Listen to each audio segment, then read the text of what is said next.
नमस्कार दोस्तों, स्वागत है मेरे चैनल पे। आशा करता हूँ सबकी पढ़ाई बहुत अच्छी चल रही होगी और सभी का स्वास्थ्य बहुत अच्छा होगा।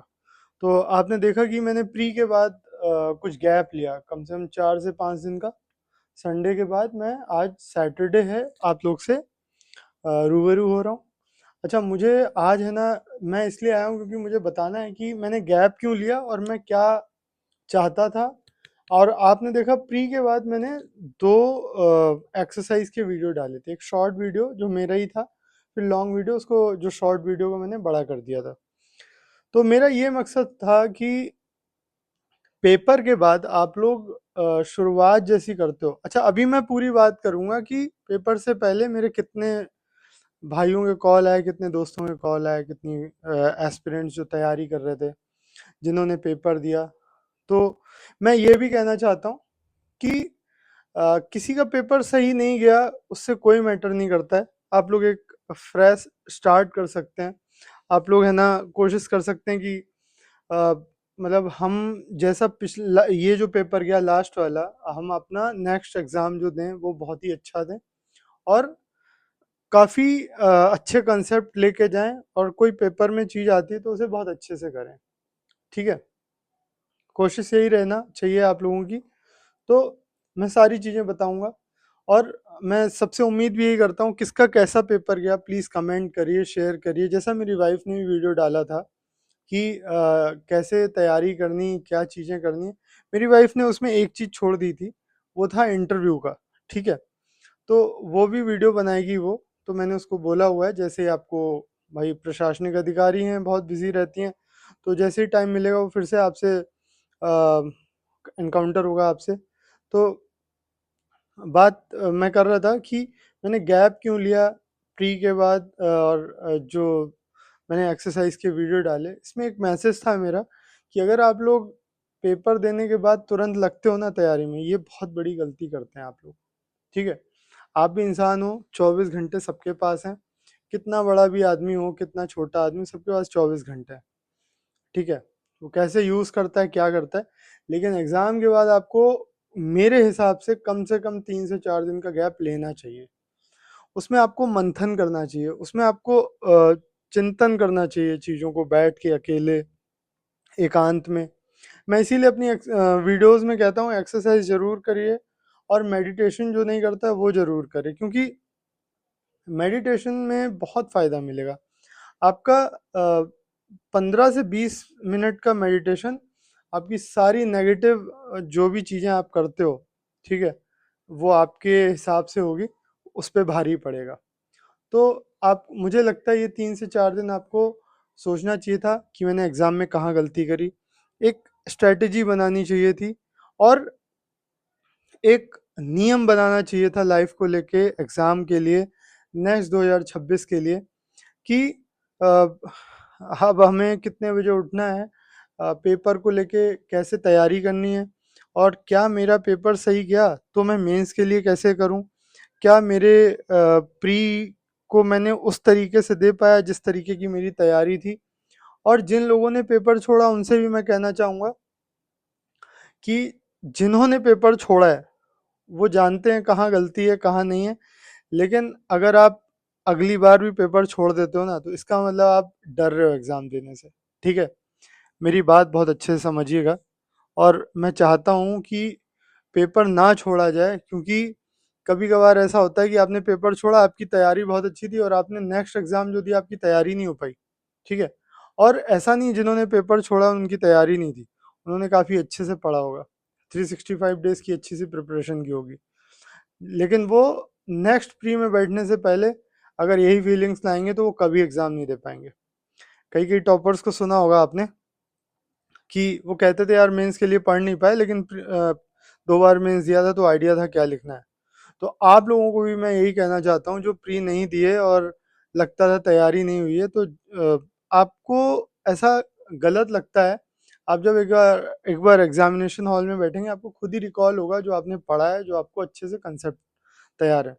अगर रट्टाफिकेशन मारा है, क्योंकि यहाँ रट्टाफिकेशन वाला कुछ नहीं है, यहाँ कंसेप्चुअल है, तो आपने सही डिसीजन लिया है, और आप ये डिसीजन आपका 2026 में सही होना चाहिए और सही से कंसेप्चुअल तैयार करके जाना चाहिए। ठीक है, तो मुद्दे पे आते हैं। तो मैं यही कह रहा था कि मेरे पास जो कॉल आए हैं वो आए हैं कि सिलेबस कैसे तैयार किया है उन्होंने।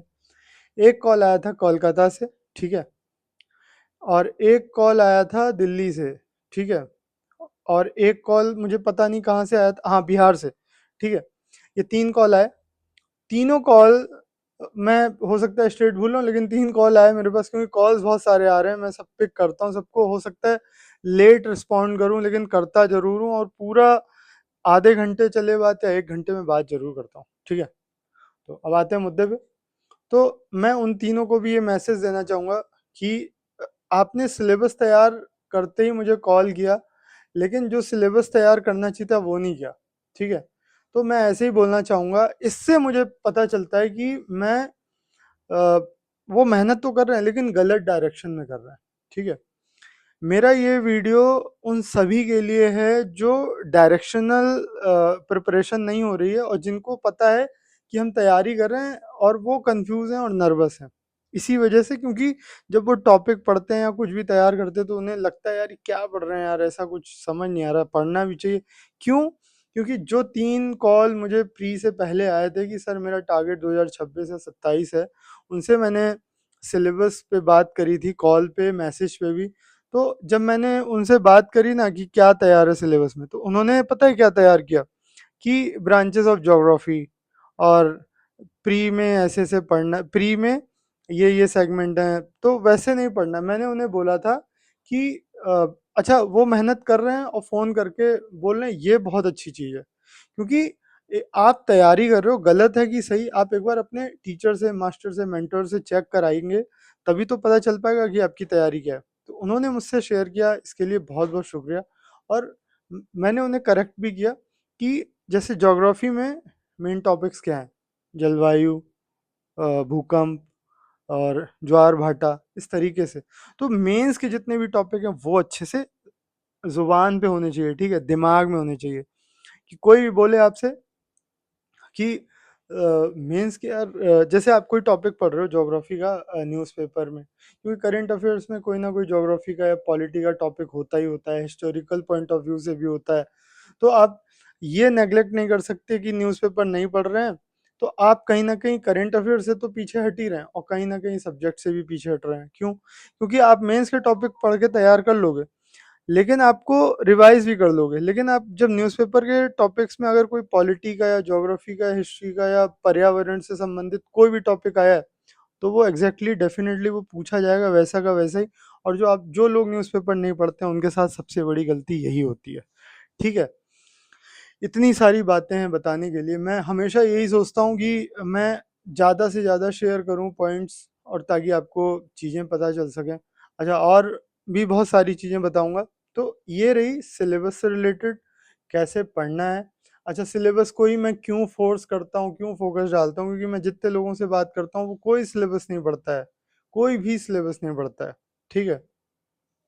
और आप मेरी बात को समझिए, आप कोई भी अच्छा टीचर होगा उस पे भी विश्वास करिए, कुछ भी करिए, लेकिन सबसे पहले सिलेबस पढ़िए, जिससे कि आप कोचिंग में या ट्यूशन में या पर्सनल गाइडेंस में किसी के भी साथ तैयारी कर रहे हैं, आपको ये पता चल पाए कि पागल नहीं बनाया जा रहा है, ठीक है। आपसे पैसे ऐंठ रहा है कोई, तो आपको बेवकूफ़ नहीं बनाया जा रहा है। और मेरी सबसे पहली प्राथमिकता क्या है कि आपके पैसे बचाना, आपका समय बर्बाद होने से बचाना, ठीक है।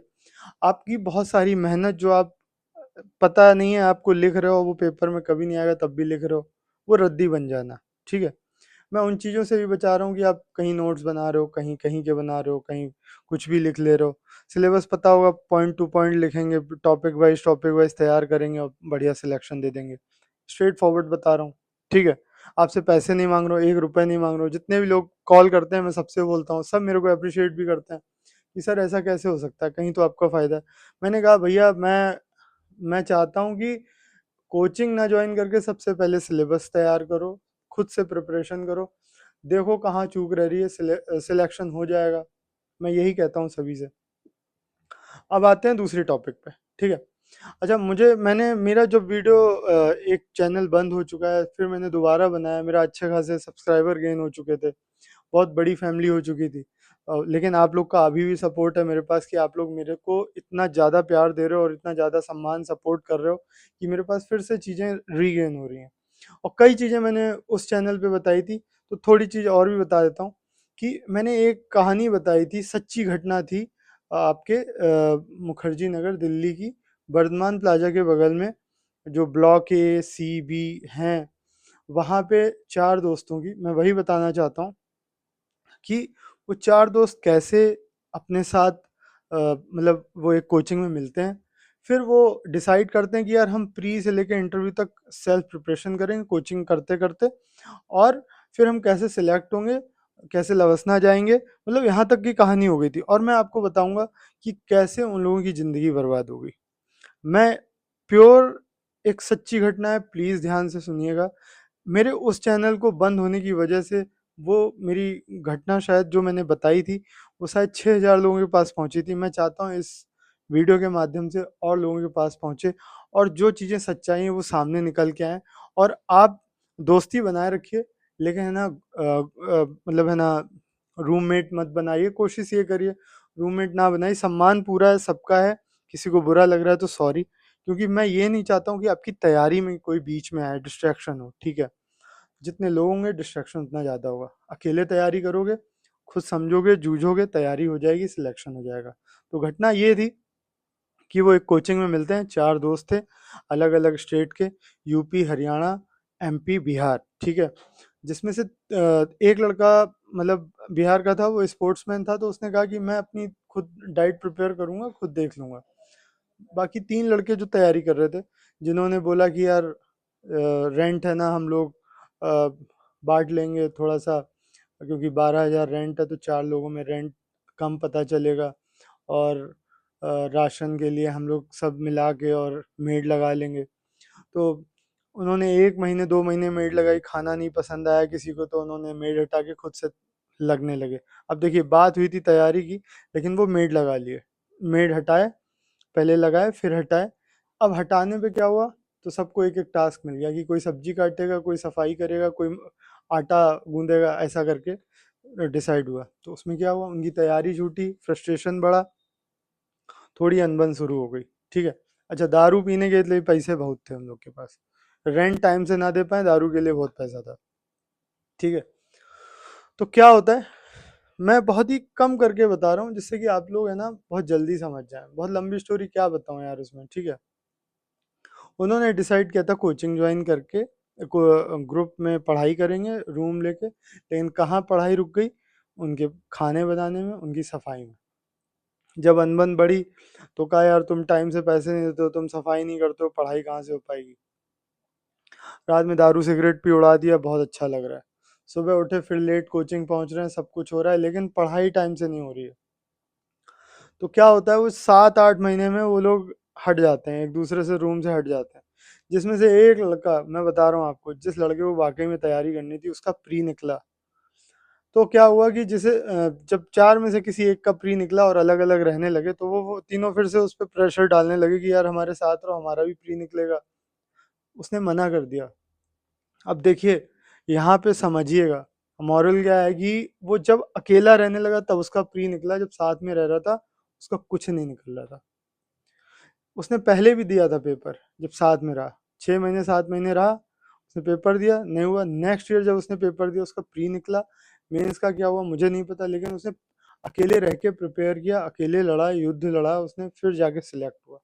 तो गाइज़ मेरी यही विनती है कि घर में रहें, स्वस्थ रहें, अच्छे से पढ़ें, और कोशिश यही करें, अपने माँ-बाप से एक रिक्वेस्ट करें अच्छे माहौल की, कि मुझे ऐसा माहौल प्रोवाइड किया जाए, ऐसी सिचुएशन बनाई जाए कि मैं पढूँ और लिखूँ। और बहुत सारे पेरेंट्स, मैं शुक्रिया करता हूँ उनका कि बहुत सारे पेरेंट्स हैं जो इस बात को समझे मेरी। मैं क्योंकि मैं घर भी चला जाता हूँ बात करने, लोगों से मिलता हूँ, बहुत सारी चीज़ें। अब इन दिनों आपको लगता है कि मैंने गैप लिया, मैंने बस वीडियो बनाने से गैप लिया। मैंने है ना किसी से मिलना नहीं छोड़ा, मैंने सबको समझाया, सबसे मिला, और मैं कोशिश यही रही कि ज़्यादा से ज़्यादा लोगों से ईमानदारी से बताऊँ कि यार तैयारी में इतना खर्चा नहीं है जितना आप लोग समझते हो, ठीक है? अब और एक चीज़ बता देता हूँ कि मैंने है ना वीडियोज़ के माध्यम से बोला है कि हॉस्टल में नहीं रहना है, ठीक है, मुझे कॉल आया कि सर हॉस्टल में क्यों नहीं रहना, क्योंकि कई लोग हैं ना जो इससे लिमिटेशन से बंधे हुए हैं कि यार पैसे हैं नहीं, उसी में रहना है। मैं सभी लोगों के लिए नहीं कह रहा हूँ, हॉस्टल की सुविधा अच्छी है, आप रहिए, नहीं अच्छी तो मत रहिए। मैंने ये भी कहा कोचिंग पहले ज्वाइन मत करिए, पहले सिलेबस पढ़िए, खुद से तैयारी करिए, क्योंकि मास्टर साहब लोग वही पढ़ाएंगे जो आप किताब से पढ़ोगे। वो क्या पढ़ा देंगे, प्रेसिडेंट टॉपिक को वो किस तरीके से पढ़ा देंगे, प्रीवियस ईयर के क्वेश्चन बता देंगे, कनेक्ट करके पढ़ा देंगे, सब कर लोगे आप। इतने वीडियोस पढ़े हैं यूट्यूब वीडियोस कि आप खुद ही समझ जाओगे। आज की डेट में कौन टीचर है जो ये नहीं कहता है, जो ये कहता है कि मुझसे पर्सनली पढ़ो, कोई नहीं कहता है। कहता है, वो यही कहता है कि है ना, आप कोचिंग आइए। जब आपने कॉल किया हो किसी कोचिंग के टीचर को, सर कुछ बताइए, तो कहता है आइए। और मैं आपको बता रहा हूँ, दिल्ली में मैं कितनी कोचिंग सेंटर में गया एज एस्पिरेंट बन के कि मुझे कोचिंग ज्वाइन करनी है, बड़े अच्छे से बात करते थे। मैंने कॉल किया कि सर मुझे कोचिंग ज्वाइन करना है, आइए ऑफिस आइए।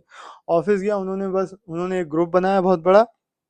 मैं आपको भी बता रहा हूँ, मैंने ग्रुप में ये बोल दिया कि सर ये वाले टॉपिक को ऐसे तैयार किया है, तो उन्होंने यही बोला कि ऐसे नहीं होगा, कोचिंग में जो पढ़ाया जाए वही पढ़िए। और सोचिए, जब कोचिंग ज्वाइन कराना था तो कितनी प्यार से बात करी, और मैंने ग्रुप में जब ज्वाइन करके ये बोल दिया तो मुझे ना ग्रुप से निकाल दिया गया, ज्वाइन ही नहीं किया दोबारा। अब सोचिए, मैंने फीस दे दी थी, सब कुछ दे दिया था, और ना जाने कितने लड़के फीस देने के बाद ऐसा दुर्व्यवहार सहते हैं। पहले मास्टर साहब अच्छे से बात करेंगे, जब फीस मिल जाएगी, कोचिंग ज्वाइन करा देंगे एस्पिरेंट को, तब उससे कैसे रिएक्ट करेंगे। एक बच्चे का एमपी का मेंस था, मुझे अच्छे से याद है। जब उससे फीस ली जा रही थी तो उससे बात बहुत अच्छे से की गई। उसने कहा कि सर मेरा सिलेबस यहाँ छूट जाएगा, मैं एमपी का मेंस दे के आ रहा हूँ, 2 महीने थोड़ा सा आप बोल दीजिए तो मेरा फिर से मैं फ्रेशर एज अ फ्रेशर है ना कोचिंग ज्वाइन करूँगा। नहीं सुनी गई। सोचिए कितना बड़ा नुकसान होता है एस्पिरेंट्स का। सारी चीज़ें आप झेलते हो, बाहर रहते हो, गंदा खाना खाते हो, शरीर खराब करते हो, इसे स्ट्रगल नहीं कहते हैं। इसे जानबूझ के समस्याएं उत्पन्न की हैं आप लोगों ने, जो कि नहीं करनी चाहिए। और मैं आपको यकीन दिलाता हूँ, 100 में से सिर्फ 10 लोगों के साथ जेन्युइन प्रॉब्लम होगी, 90 लोगों के साथ ऐसी प्रॉब्लम होती नहीं है जो वो बना लेते हैं। मेरा वीडियो ये इतना लंबा इसीलिए जा रहा है, मैं सारी चीज़ें एक से कनेक्ट हैं, और आपका हर हर चीज़ में जो भी मैं बता रहा हूँ आपका ही फ़ायदा है, मुझे कुछ नहीं मिलेगा। मैं अपने एक्सपीरियंस शेयर कर रहा हूँ आपसे। मैं अपनी ऐसी-ऐसी चीज़ें बता रहा हूँ जो लोगों के साथ घटी हुई हैं। मैं आपको वो चीज़ें बता रहा हूँ जिससे आपको एक सच्चाई का पता चले। आप उससे कोचिंग जॉइन करने से पहले आप 100 बार सोचें कि यार, तो आप डेमो क्यों नहीं लेते हो? डेमो लेते हो तो 2 ही डेमो क्लास में आप इम्प्रेस हो जाते हो, ठीक है? बहुत सारी चीज़ें गाइज़। तो मैं अपना नंबर सभी वीडियोस में देता हूँ, मैं फिर से दे रहा हूँ, 9651469494। मुझसे कॉल करिए, बात करिए, एक जेन्युइन कंसल्ट करिए मेरे से। मैं पूरी कोशिश यही करूँगा कि आपके पैसे, समय और बहुत सारी चीज़ें बचा सकूँ। और कोशिश ये करिए, अपने माँ बाप से बात कराइए, अपने पेरेंट्स से बात करें, अपने सीनियर कोई भाई, बड़े भाई बहन, सबसे बात कराइए, जिससे कि उन्हें ये पता चल सके कि आप जिससे बात करा रहे हो वो कितना जेन्युइन है। क्योंकि कई एस्पिरेंट ने बोला कि सर आप फीस कितनी लेते हो, आप कैसे बढ़ाते हो? मैंने कहा मैं फीस नहीं लेता हूँ, मैं पर्सनल गाइडेंस दूंगा फ्री ऑफ कॉस्ट। आप, और कई लोग फॉलो कर रहे हैं, मुझे कई लोग का इंतज़ार भी है, वो कॉल करेंगे कि नहीं मुझे नहीं पता, लेकिन मुझे पूरा ट्रस्ट है कि मैं जिस तरीके के वीडियो बनाता हूँ, पूरे यूट्यूब में कोई नहीं बना रहा है आज की डेट में। और मैं इसीलिए चाहता हूँ कि आप लोग प्लीज़ मुझे फॉलो करें, सब्सक्राइब करें, और शेयर करें हर उस बच्चे से, हर उस भाई भाई से जो तैयारी करना चाहता है ईमानदारी से, जो सिलेक्शन देना चाहता है 10-15 साल ना लगाते हुए। क्योंकि बहुत सारे लोग हैं, बहुत सारे अटेम्प्ट्स देते हैं, फिर पीसीएस का देते हैं, फिर लोअर पे आ जाते हैं, फिर समीक्षा अधिकारी पे। मुझे वो नहीं करना है। आप जेन्युइन 2 से 3 अटेम्प्ट दीजिए, सिलेक्शन होगा। और कोशिश यही करिए कि अकेले रह के पढ़ाई करिए, उतना अच्छा है, पैसे बचेंगे, समय बचेगा, डिस्ट्रैक्शन नहीं होगा। तो गाइज़, मेरी वीडियो अच्छी लगती है तो प्लीज़ शेयर करिए सभी लोगों से। मिलते हैं नेक्स्ट वीडियो पे, तब तक के लिए जय हिंद, जय भारत।